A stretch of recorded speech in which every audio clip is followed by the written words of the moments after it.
Hey everybody, welcome back to James Draws Everything. Continuing today, drawing every country in the world's flag, and we're going to be going back into South America, and we're going to be doing the landlocked country of Paraguay. And as I'm closing in on the end here, I realized that let's see, we got three South American countries left, and if I do a little math in my head. That means I haven't really been hitting this area as hard as the other ones, in proportion. So we're going to get one more South American country crossed off the list today. And we're also going to be doing something that we haven't done for any other flag yet. And we will get to that as we get through this episode here. So, Paraguay. One of the few kind of Latin American countries that retained a lot of its kind of indigenous Amerindian sort of influence.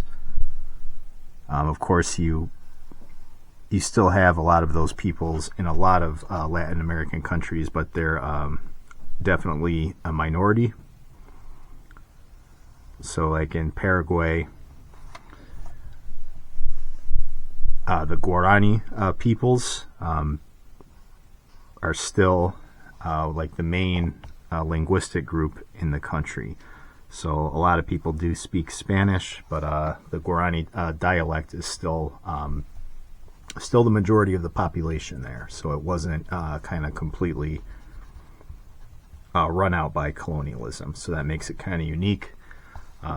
It is a landlocked country, so it's kind of free from a lot of outside influence in some ways. It's just kind of one of those places where it's sort of been protected by geography over the years.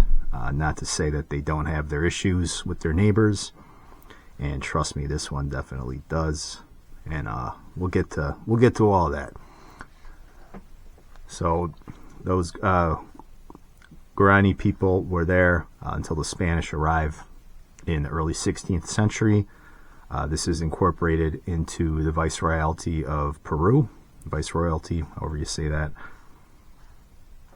And the capital, Asunción, was one of the first Spanish metropolises in the New World. So this place was a bit of a gem to the Spanish Empire early on.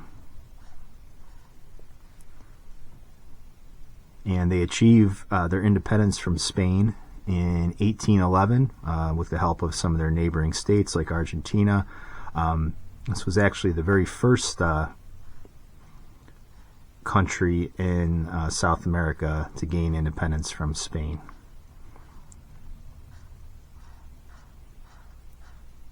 And of course, it's been a bit of a struggle since independence. They have a series of military dictators that rule the country for pretty much all of the 19th century. And this country really kind of punches above its weight. There's a war called the War of the Triple Alliance. And the Triple Alliance is Argentina, Brazil, and Uruguay. So Paraguay fought all three of them at once. And I'll give you a little spoiler. Paraguay came up on the losing end. So mainly over like territorial disputes and things like that. But that's kind of like, I'm trying to think of like a modern example. Let's just say, let's pick on Cuba. Right? So let's say Cuba decides that they want to go to war with Canada, Mexico, and the United States all at the same time. What do you think is going to happen, right? So that did not end well for Paraguay. And estimates say that Paraguay lost up to 2/3 of its population during this war. So that we've talked about some nasty struggles on this channel, with all of our messy history, warts and all. We talk about all of it here, but that's that's absolutely insane. 2/3 of the population. So that caused massive demographic problems, economic problems, structural problems within the government. So it's kind of amazing that this place is still an independent country after something like that happened. But yeah, look up that war, the War of the Triple Alliances. It's South America. You kind of think of as being relatively stable as far as like wars between like themselves, right? Because I've said this, like when we talked about South America compared to like the Middle East, big reason why South America, they obviously they have their problems, but they don't have the same kind of problems, just because a lot of the borders in South America just kind of generally make sense, right? They're kind of where certain landmarks are, or they're blocked by mountains or whatever, right? Good fences make good neighbors, that kind of thing. But yeah, early on there's a lot of conflicts that are probably worth studying. Alright, so I'm just trying to kind of figure out something here, because they've got one of them flags with those real tiny little maybe go one bigger with that, because I got to remember my marker.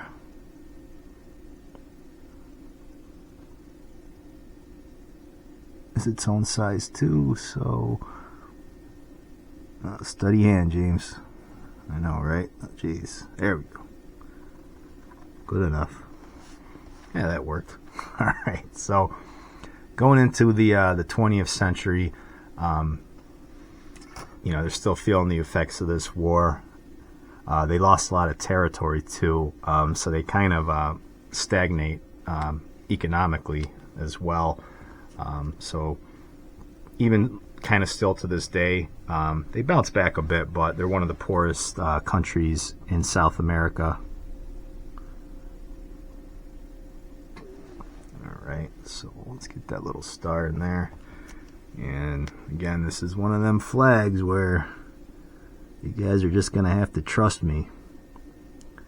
Or, if you don't trust me, you can zoom in. All right, come on real close. If you're watching this on your TV, get an inch away from the TV. If not, zoom in on your phone, 150, 250%, and you will see that in this little emblem here, I am writing República de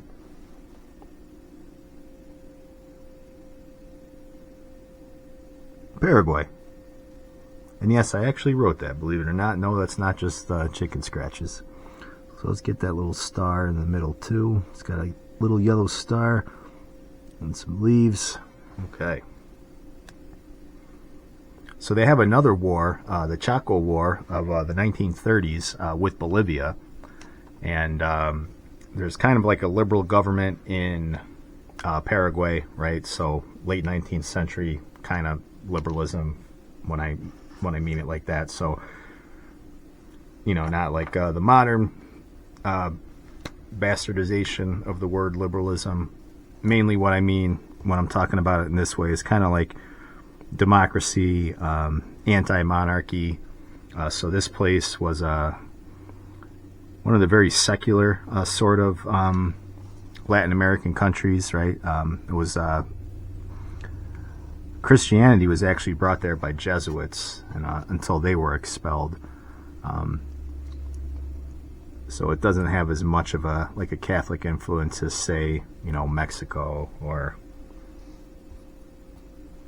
something like that. So 1936, they get a military strongman, Franco. Wait a minute, James, are you sure you're talking about the right country? Yeah, they also had a Franco. So no, I'm not. I don't mean the guy in Spain. Paraguay had a Franco in 1936, a military dictator, and no, it was not the same guy. And I know a time frame too, right? Because the Spanish Civil War just kicked off in 36, but no, this is a different Franco. And yeah, the early period of this country, though, a lot of upheaval. They're going through a new government approximately like every 18 months. So things kind of settled down after the war of the 30s with Bolivia. They gain a little bit more territory from them. And then they have a 35-year military dictatorship, Alfredo Stroessner. And that ends in 1989. And they've had relatively free and fair elections since then, as they've returned to democracy. A little bit of economic improvement as well. And yeah, that is the country of Paraguay. So what does that flag mean? Well, you got 3 bands here, kind of inspired by the French flag. It's got the national coat of arms in the middle. That's a yellow 5-pointed star with a green wreath around it, and I already told you what the words say.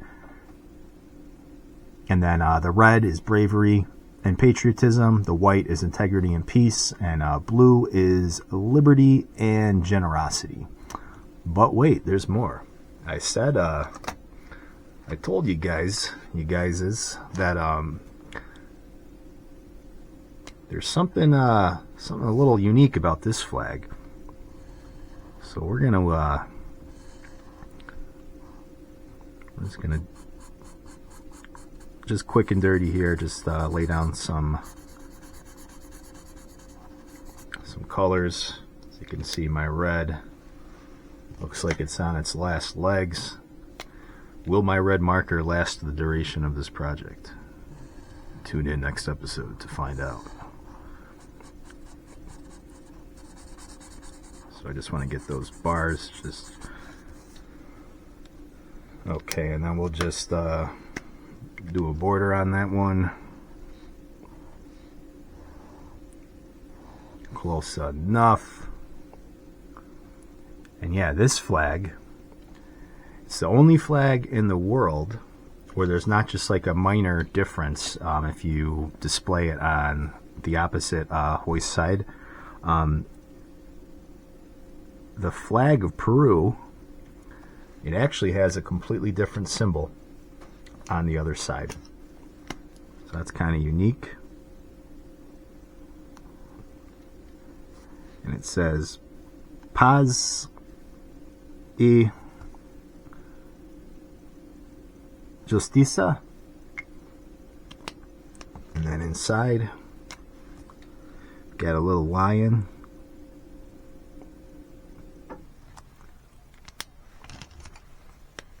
And a hat on a stick for some reason. So, you know what? Let's blow that up because I actually think this design looks kind of cool. What are we gonna do here? Let's see. Not my 5. Use my 1. All right. So you got a lion. That one's too thin. Let's try. I'm getting there. Hold on.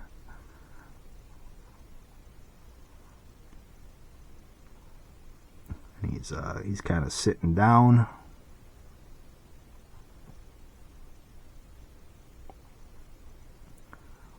Rocking that big mane.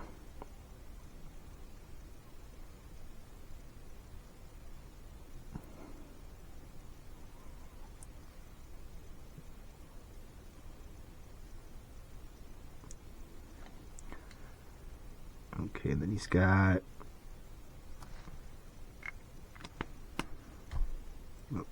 let's draw that other side.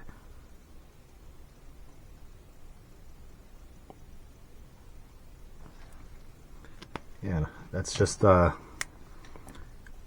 like a fancy hat or anything. He's just got a beanie on a pole for some reason. And let's give his eyes a little bit more in here. A little bit more of that mane. Smack them around a bit with some yellows. That golden lion fur. Yeah, so that's what's inside the reverse part of the Paraguay flag. So, which one do you like better? Right? I think the lion's pretty cool. I thought that was a hat. I almost thought that was a boxing glove. I don't know, but it's a hat, I guess. So, yeah, the only flag in the world that has two completely different designs, front and back. So, that is Paraguay. And we are getting ever closer to finishing South America and, of course, the rest of the world. So, with that said, let me know what you think. Like, comment, and subscribe. And I will catch you on the next video.